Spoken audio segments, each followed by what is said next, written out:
Good morning guys. तो आज के दिन की शुरुआत करते हैं हम भगवान सूर्य नारायण के दर्शन से।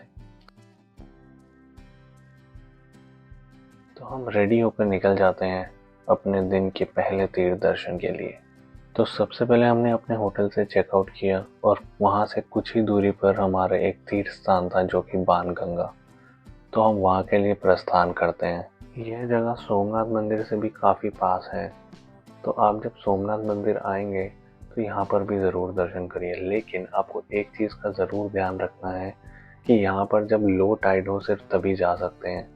अगर समुद्र की लहरें ज़्यादा हो तो आप यहाँ पे दर्शन नहीं कर सकते। तो आइए अब हम आपको करवाते हैं बाणगंगा के दर्शन और उसके बारे में जो कथा है वो सुनाते हैं।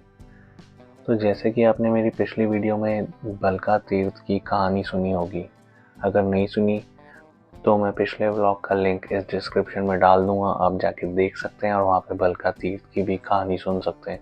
तो उसी से रिलेटेड बाणगंगा की कहानी है।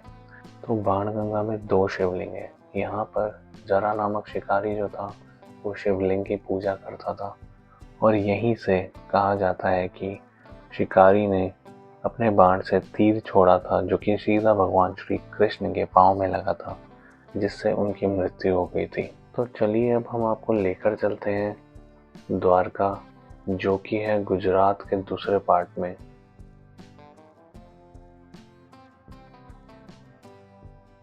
द्वारका जाते हुए रास्ते में जो व्यू है वो बहुत ही सुंदर है।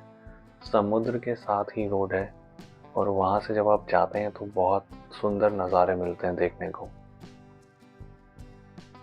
सोमनाथ से द्वारकाधीश जाने के लिए या तो आप बस से भी जा सकते हैं या ट्रेन से जा सकते हैं या किसी लोकल टैक्सी से जा सकते हैं।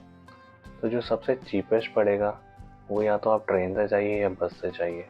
तो बस का प्राइस करीब 300 से 500 के बीच में रहेगा और ट्रेन का भी इतना ही प्राइस रहेगा।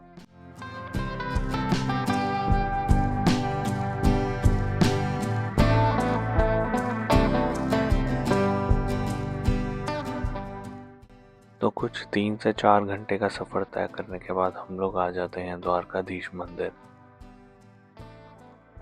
अगर आप द्वारकाधीश मंदिर अपनी टैक्सी या बस से आए हैं तो वो बाहर ही पार्क हो जाएगी और वहाँ से आपको इस तरह का ऑटो लेना पड़ेगा जो कि 50 रुपये आपसे पार्किंग से मंदिर जाने तक का किराया लेंगे। तो सबसे पहले मैं आपको ये बता दूं कि जो द्वारका है वहाँ पे भगवान श्री कृष्ण ने अपने किंगडम पे राज किया था और जहाँ मंदिर सिचुएटेड है वहाँ पर उनका अकाउंट्स डिपार्टमेंट था। पर जो एक्चुअल द्वारका है वो पानी में डूब चुकी है। जहाँ के दर्शन आपको बोट से हो सकते हैं उस जगह का नाम बेट द्वारका कहा जाता है। तो द्वारकाधीश मंदिर जाने के लिए अंदर आपको फ़ोन या पावर बैंक्स या कुछ इलेक्ट्रॉनिक चीज़ें जो भी आपके पास है वो बाहर ही जमा करानी होंगी।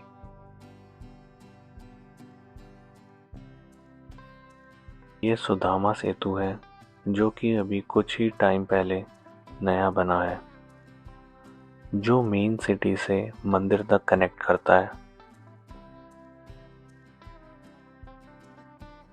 तो द्वारकाधीश के दर्शन करने के बाद हम उसके पास ही एक बहुत सुंदर मंदिर है जिसका नाम है बड़केश्वर महादेव, जो कि बिल्कुल समुंदर के साथ ही बना हुआ है। तो चलिए आपको दर्शन करवाते हैं बड़केश्वर महादेव के।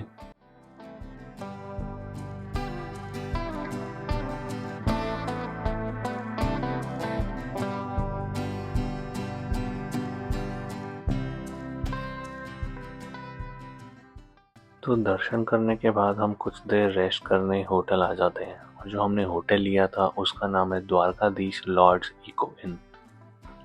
तो चलिए अब हम आपको अपना रूम टूर करवाते हैं जो कि बहुत सुंदर है।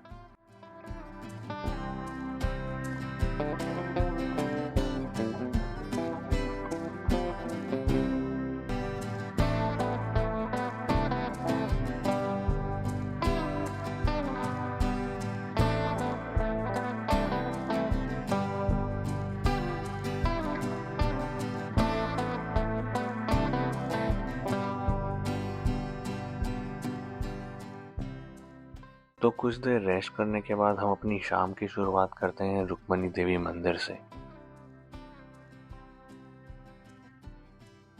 तो आइए आपको रुक्मणी देवी मंदिर के दर्शन करवाते हैं।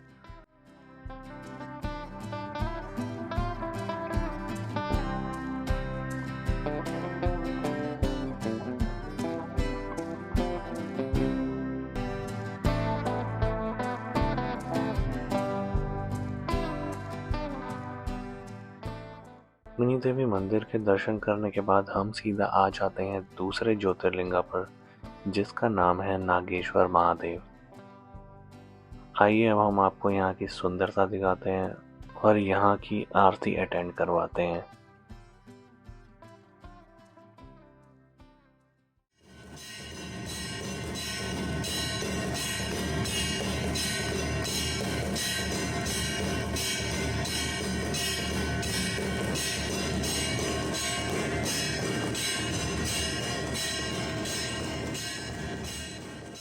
तो ये व्लॉग अब हम यहीं एंड करते हैं। आई होप आप सबको बहुत मज़ा आया होगा, आपने बहुत अच्छे से दर्शन किए होंगे।